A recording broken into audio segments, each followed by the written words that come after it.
ആലപ്പുഴയിൽ ഗുരുതരമായ വൈകല്യങ്ങളോടെ കുട്ടി ജനിച്ച സംഭവത്തിൽ ആലപ്പുഴയിലെ 2 സ്വകാര്യ ലാബുകൾ അടച്ചുപൂട്ടി. ലാബിന്റെ ഭാഗത്ത് ഗുരുതരമായ വീഴ്ചയുണ്ടായെന്നാണ് ആരോഗ്യവകുപ്പിന്റെ കണ്ടെത്തൽ.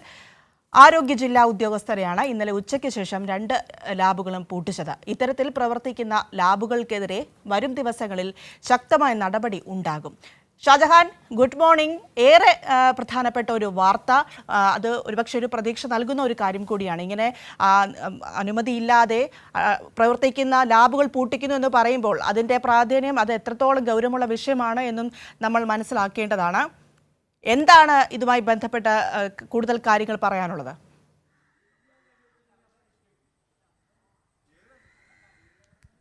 ആലപ്പുഴയിൽ ആണ് ഗുരുതരമായ വൈകല്യങ്ങളോടെ കുട്ടി ജനിച്ച സംഭവം വലിയ ചർച്ചാ വിഷയമായത്.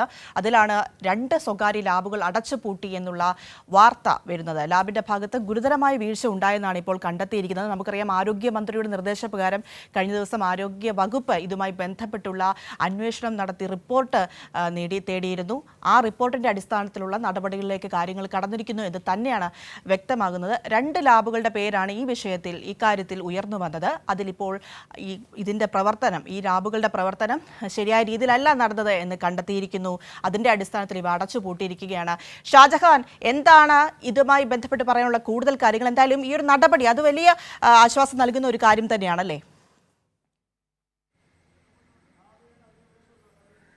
തീർച്ചയായിട്ടും പ്രിയ, നമുക്കറിയാം, ഈ സംഭവം വാർത്ത പുറത്തു വന്ന ഉടൻ തന്നെ ആരോഗ്യവകുപ്പ് മന്ത്രി അതിൽ ഇടപെട്ടു എന്നുള്ളത് വളരെ ശ്രദ്ധേയമാണ്. അത് മാത്രവുമല്ല, അടിയന്തരമായിട്ട് അഡീഷണൽ ഡയറക്ടറുടെ ഒരു ടീമിനെ ഇതിന് വേണ്ടിയിട്ട് നിയോഗിക്കുകയും ചെയ്തു. ആ വിദഗ്ധ സംഘം എത്തി ആലപ്പുഴയിലും കുട്ടിയുടെ മാതാപിതാക്കളിൽ നിന്നൊക്കെ തന്നെ വിവരങ്ങൾ ശേഖരിച്ചു. അപ്പോൾ ഈ സ്കാനിങ് സെൻ്ററുകളിലും സ്വാഭാവികമായി പരിശോധന നടത്തിയപ്പോൾ ഏതാണ്ട് 7ഓളം സ്കാനിങ്ങുകളാണല്ലോ നടത്തിയത്. അത് ബിഡാസ്, അതോടൊപ്പം തന്നെ ശങ്കേഴ്സി 2 ലാബുകളാണ്. ഈ 2 ലാബുകളുടെയും പ്രവർത്തനം ഗുരുതരമായ വീഴ്ച പ്രവർത്തനത്തിൽ വന്നിട്ടുണ്ട് എന്ന് തന്നെ അവർ കണ്ടെത്തി. സാധാരണ ഇത്തരം റെക്കോർഡുകളൊക്കെ തന്നെ, ഇവർ പരിശോധന നടത്തിയ റെക്കോർഡുകളൊക്കെ തന്നെ 2 വർഷം സൂക്ഷിക്കണമെന്നുള്ളതാണ് ആരോഗ്യവകുപ്പിൻ്റെ നിയമം. അല്ലെങ്കിൽ അത്തരം നിയമങ്ങളൊക്കെ തന്നെ ലംഘിച്ചുകൊണ്ട് യാതൊരുവിധ റെക്കോർഡുകളും, ഇവിടെ നടക്കുന്ന സ്കാനിങ്ങിൻ്റെ യാതൊരു റെക്കോർഡുകളും അവരുടെ ഒന്നും തന്നെ ലാപ്ടോപ്പിലോ അതോടൊപ്പം തന്നെ കമ്പ്യൂട്ടറിലോ ഒന്നും ഇല്ലായിരുന്നു. അങ്ങനെ നടത്തിയ പരിശോധനയിൽ ഗുരുതരമായ വീഴ്ചകൾ കണ്ടെത്തിയിട്ടുണ്ട്. ഇത് കൃത്യമായിട്ടുള്ള പരിശോധന നടന്നിട്ടില്ല എന്ന് ബോധ്യപ്പെട്ടു. മാത്രമല്ല, ഈ കുഞ്ഞിൻ്റെ ആരോഗ്യസ്ഥിതിയെക്കുറിച്ചിട്ടുള്ള വിവരങ്ങൾ പൂർണ്ണമായിട്ടും ഡോക്ടറെ ധരിപ്പിക്കാനായിട്ട് ഈ സ്കാനിങ് റിപ്പോർട്ടുകൾക്ക് സാധിച്ചില്ല.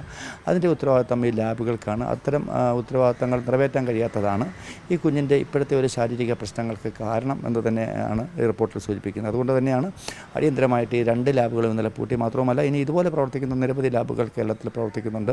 അത്തരം ലാബുകൾക്കെതിരെയും ഒക്കെ തന്നെ ശക്തമായിട്ടുള്ള അന്വേഷണം ഉണ്ടാകും. ഇതിപ്പോൾ ഒരു പ്രാരംഭ നടപടികൾ മാത്രമാണ് പൂട്ടുക എന്നുള്ളത്.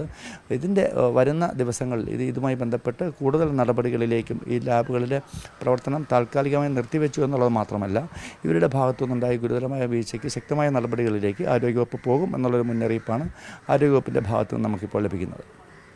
ഈ സംഭവം, ഇതിൽ അന്വേഷണം ഇപ്പോൾ മറ്റേതെല്ലാം രീതിയിലാണ് ഷാജഹാൻ പുരോഗമിച്ചുകൊണ്ടിരിക്കുന്നത്? ലാബുകൾക്കെതിരെ ഇത്തരത്തിലൊരു നടപടി ഉണ്ടായിരിക്കുന്നു. അതിനൊപ്പം തന്നെ ഈ വിഷയങ്ങൾ, ഇതുമായി ബന്ധപ്പെട്ടുള്ള കാര്യങ്ങൾ, പ്രതികരണങ്ങളൊക്കെയും ലഭ്യമായതിൻ്റെ അടിസ്ഥാനത്തിൽ എങ്ങനെയാണ് ഈ അന്വേഷണ പുരോഗതി, അതെങ്ങനെയാണ് വിലയിരുത്തേണ്ടത്?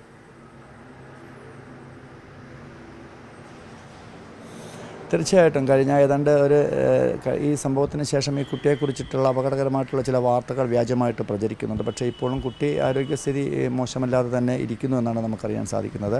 അതോടൊപ്പം തന്നെ ഈ പരിശോധിച്ച ഡോക്ടർമാർ, 2 ഗൈനക്കോളജി വിഭാഗത്തിലെ ഡോക്ടർമാരാണ് ഈ അമ്മയെ പരിശോധിച്ചത്. ആ പരിശോധനകളിലൊക്കെ തന്നെ വീഴ്ച സംഭവിച്ചിട്ടുണ്ടോ എന്നുള്ളൊരു പ്രാഥമിക സൂചനയിൽ തന്നെയാണ് ആരോഗ്യവകുപ്പ് മുന്നോട്ട് പോകുന്ന കാര്യം.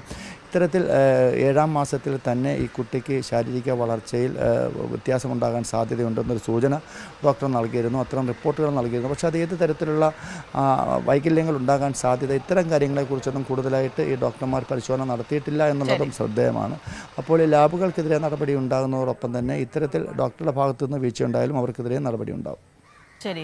ആലപ്പുഴയിൽ ഗുരുതരമായ വൈകല്യങ്ങളോടെ കുട്ടി ജനിച്ച സംഭവത്തിൽ ആലപ്പുഴയിൽ 2 സ്വകാര്യ ലാബുകൾ അടച്ചുപൂട്ടിയിരിക്കുന്നു എന്നതാണ് ഏറ്റവും പ്രധാനപ്പെട്ട കാര്യം. അതിന്റെ വിവരങ്ങളും വിശദാംശങ്ങളുമാണ് ഷാജഹാൻ ആലപ്പുഴയിൽ നിന്നും നൽകിയത്.